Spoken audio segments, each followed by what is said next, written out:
पीहू नाम की एक छोटी सी लड़की अपनी मम्मी पापा के साथ रहती थी।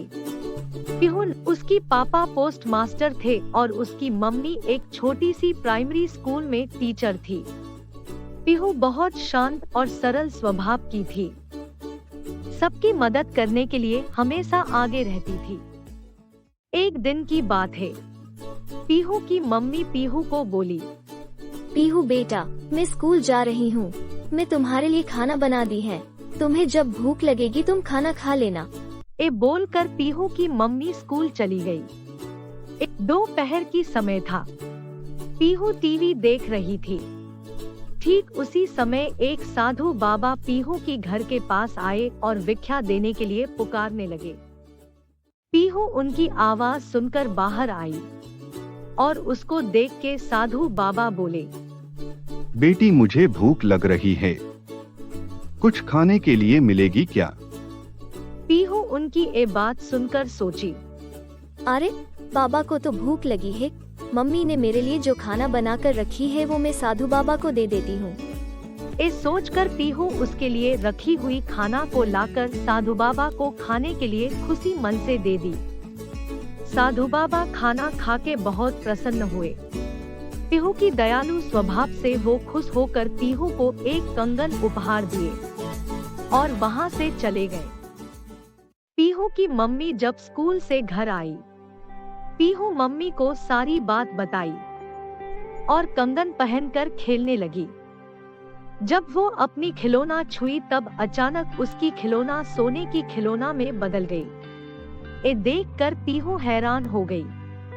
उसकी कुछ समय के बाद पूरा परिवार खाने के लिए बैठ गए। पीहू ने जब खाने के लिए रोटी पकड़ी तो रोटी सोने में बदल गया। पीहू क्या हो गया? रोटी सोने में कैसे बदल गई? पीहू अपनी मम्मी पापा को सोने की खिलौना दिखाई और सब बात बताई। सब हैरान हो गए। पीहू बेटा, तुम अभी एक कंगन खोलकर जरा कुछ चीजें छू कर देखो। पीहू ने कंगन खोल दी और पास में रखी हुई फलों को जब छुई तो फल वैसे ही ऐसे रही, सोने में नहीं बदली। अब उन लोगों को पता चल चुकी थी कि ये एक जादुई कंगन है। पीहू अब जादुई कंगन को कपबोर्ड में रख दी। जब उसको और उसकी मम्मी पापा को कुछ जरूरी चीज की जरूरत होती थी तब वो लोग जादुई कंगन की मदद से उसको पूरा करते थे। एक दिन उनके घर पे पीहू की पापा के रिश्तेदार अम्मन और अंजलि उनके बेटा सोनू के साथ घूमने के लिए आए। अंजलि बहुत ही चालाक, शातिर और लालची किस्म की औरत थी।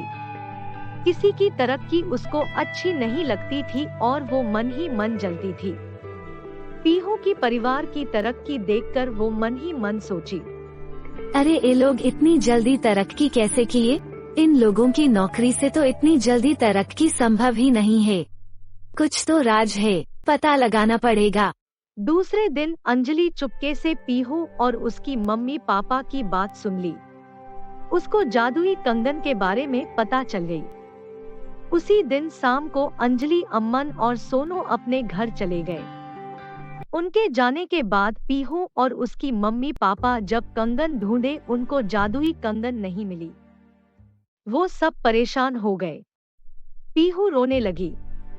वो जादुई कंगन को अंजलि चुराकर अपने घर ले गई थी।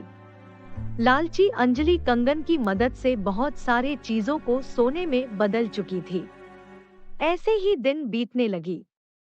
एक दिन अंजलि जादुई कंगन पहनी हुई थी और अपनी मांगे पूरी कर रही थी। उसी वक्त उसका बेटा सोनू आ गया और अंजलि ने गलती से जब उसको छू ली तब अचानक सोनू भी सोने की पुतला में बदल गया। ये देखकर अंजलि की होश उड़ गई। उसको कुछ समझ में नहीं आ रही थी।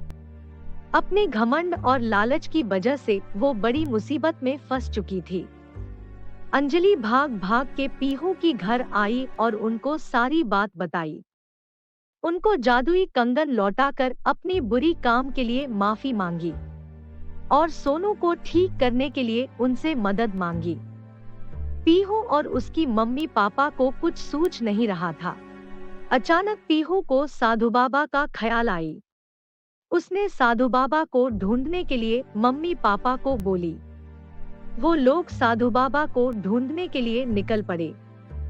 पूरे दिन काफी ढूंढने के बाद आखिरकार साधु बाबा एक पेड़ के नीचे तप करते हुए मिले। अंजलि साधु बाबा के पैर में लौट के रो के उसकी बेटे को ठीक करने के लिए गुहार की।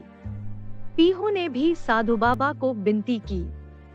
साधु बाबा उनकी बात मानकर अंजलि के घर आए और अपनी कमंडल से पानी निकालकर सोने का पुतला के ऊपर छिड़क दी। सोनू तुरंत पुतले से इंसान बन गया। साधु बाबा वहां से चले गए। पीहू मम्मी पापा के साथ खुशी खुशी अपने घर में रहने लगी। आपको मेरी वीडियो अच्छी लगी है तो अपने फ्रेंड्स के साथ शेयर जरूर कीजिए और हाँ दोस्तों, लाइक और सब्सक्राइब करना मत भूलिए।